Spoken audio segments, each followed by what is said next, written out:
কামড় দেয়, ঠোকর দেয়। এই ম্যাঙ্গো কামড়াস না। আসসালামু আলাইকুম এভরিওয়ান, আমি সোহান, আপনারা দেখছেন গার্ডেন এভিয়ারি। আমি অনেকদিন পরে নতুন একটা ভিডিও নিয়ে আসলাম। অনেকদিন থেকে বেলকনির কোনো আপডেট, কোনো কিছু শেয়ার করা হয়েছিল না। আমার এখানে যে পাখিটাকে দেখতে পাচ্ছেন, এটা একটা বাজরিকা পাখি।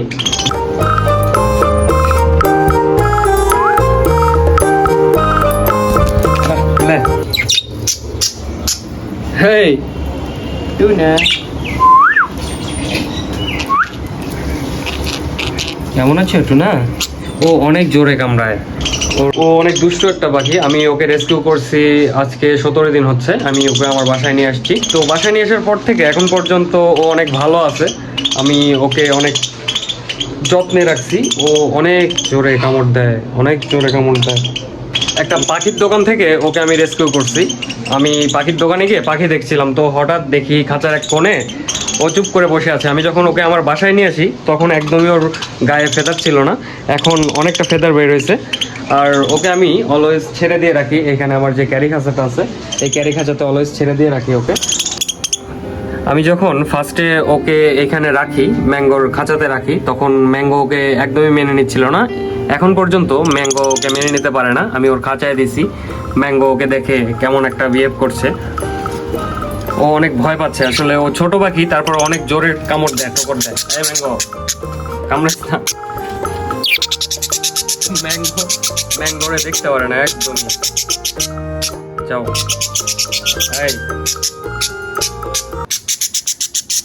আমি প্রথমে দুজনকে একসঙ্গে রাখার চিন্তা ভাবনা করছিলাম।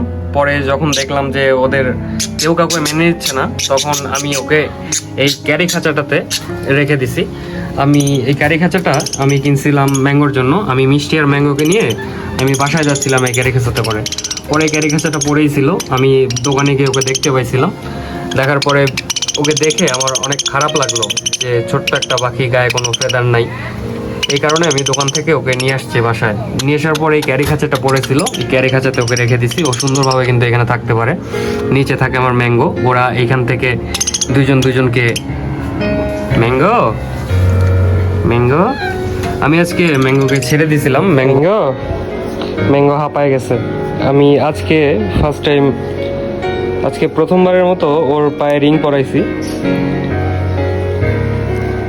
ও কিন্তু রিংটা খোলার জন্য চেষ্টা করছে অনেকক্ষণ থেকেই, 2-3 বার বাইরেও চলে গেছিল। আমি ম্যাঙ্গোকে ছেড়ে দিয়ে রাখছি এখানে। ম্যাঙ্গো শুধু বাইরে যেতে যাচ্ছে, 2-3 বার বাইরে চলেও গেছিল উড়ে। ম্যাঙ্গো রেলিংয়ে ঝুল খেয়ে আছে। আমি রিস্ক নিচ্ছি না, আমি এতদিন রিস্ক নিইনি ওকে নিয়ে, কিন্তু আজকে ছেড়ে দিছি ওকে। ম্যাঙ্গো আসো।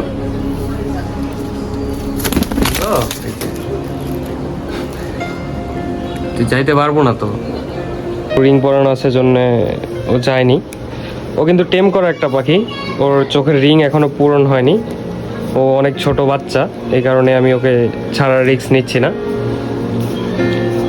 আমি যখন আমার বেলকনিতে এই দিক দিয়ে নেট দিয়ে দিব, তখন আমি ওকে ছেড়ে দিব।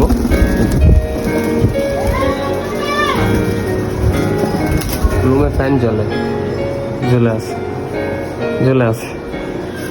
টারজান ম্যাঙ্গো যাও, এখানে যাও। তুমি রিং খুলতে পারবে না তো ম্যাঙ্গো?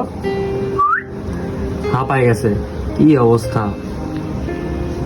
এই ম্যাঙ্গো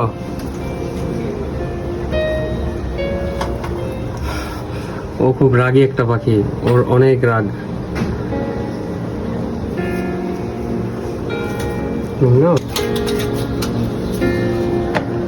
তুমি এখানে থাকো ম্যাঙ্গো, দেখার চেষ্টা করো না। অনেকদিন পরে আমি আজকে আমার বেলকনিতে বসে আছি। তো এখানে বসে ভিডিও করার সময় আমি যে জিনিসটা লক্ষ্য করলাম, সেটা হচ্ছে আমি অনেকদিন মানে আজ থেকে প্রায় 1.5 মাস আগে, 1.5-2 মাস আগে আমি একটা আঙ্গুর গাছ নিয়ে এসেছিলাম বাজার থেকে। তো আঙ্গুর গাছটা লাগানোর পরে আঙ্গুর গাছটা এখন অনেক বড় হয়ে গেছে। আমি তো ফার্স্টে ভাবছিলাম যে হয়তো আঙ্গুর গাছটা হবে না। এখানে পর্যাপ্ত পরিমাণ রোদ নেই, ছায়া পড়ে থাকে। আমি ফার্স্টে ভাবছিলাম যে আঙ্গুর গাছটা হবে না, কিন্তু ইদানিং দেখছি যে আমার আঙ্গুর গাছটা অনেক বড় হয়ে গেছে। তো বড় হওয়ার পাশাপাশি আমি যখন নিয়ে আসছিলাম তখন নার্সারিতে যেই টবগুলো থাকে, যেখানে মাটিগুলা দিয়ে গাছগুলো লাগানো থাকে, ওইখানেই রেখে দিছিলাম। রাখার কিছুদিন পরে আমি একটা টব নিয়ে আসি, এখানে টব দিয়ে দিই আঙ্গুর গাছে। তারপর থেকে আঙ্গুর গাছটা এত সুন্দর হয়েছে। তো টব দেওয়ার সময় আমি যে মাটিগুলা দিছিলাম, ওই মাটিতে কোনো জৈব সার মিশাইছিলাম না। তো আমি ভাবছি যে এখন এই মাটিতে একটু জৈব সার মেশানো উচিত, তাইলে গাছটা আরো পুষ্টি পাবে, আরো ভালো হবে। এইখানে আমার ম্যাঙ্গো গোসল করছে আজকে অনেক দিন পরে। অনেকটা গরম, কারণ এতদিন বৃষ্টি হয়েছে, কোনো গরম ছিল না। আজকে বেলকনিতে বসে আছি আমি, এখান থেকেই মনে হচ্ছে যে অনেক গরম, বাইরেও অনেকটা রোদ। আর এখানে আমার ম্যাঙ্গো গোসলটা সেরে নিচ্ছে। ম্যাঙ্গো, ম্যাঙ্গো, তুমি গোসল করছো? হ্যাঁ, গোসল করছো তুমি ম্যাঙ্গো? আমার বেলকনির গাছগুলোর জন্য কিছু উর্বর মাটির প্রয়োজন ছিল। বেলকনিতে গাছগুলো লাগানোর পর থেকে এখন পর্যন্ত কোনো পরিচর্যা করা হয়েছিল না, তাই ভাবলাম যে একটু গাছগুলার পরিচর্যা করা দরকার। গাছের গোড়াগুলায় কম্পোস্ট সার, যেটা বলে গোবর সার, দিয়ে দিলাম। অনেকদিন থেকে ইচ্ছা ছিল যে আমি পাখি পালবো, কিছু টেম করা পোষা পাখি থাকবে আমার, আমি বেলকনিতে থাকবো, বেলকনিতে ওদেরকে উন্মুক্ত করে দেওয়া হবে। দিয়ে ওই পাশে একটা মাধবীলতার গাছ লাগাবো। আমার বেলকনিতে আমি যেহেতু পাখি ছেড়ে দিয়ে রাখবো এদিকে, এই কারণে বেলকনিতে যে গাছগুলো লতানো গাছ, এই লতানো গাছগুলো লাগাতে হবে, নাইলে আমার যে পাখিটা আছে এই পাখি সব গাছ কেটে ফেলবে। পাখিগুলা প্যারট প্রজাতির, ওরা সব এই কাটাকুটি করতে ভালোবাসে, এই কারণে বেলকনিতে কোনো গাছ ভেতরে রাখা যাবে না। আমি যতটুকু করতে পারছি ততটুকুই আপনাদেরকে দেখানোর চেষ্টা করছি। আমি ইনশাল্লাহ সামনে আরও করার অনেক ইচ্ছা আছে। তো আজকের ভিডিও এতটুকুই। সবাই ভালো থাকবেন, সুস্থ থাকবেন, আমার চ্যানেলের পাশেই থাকবেন, আশা করছি। আসসালামু আলাইকুম।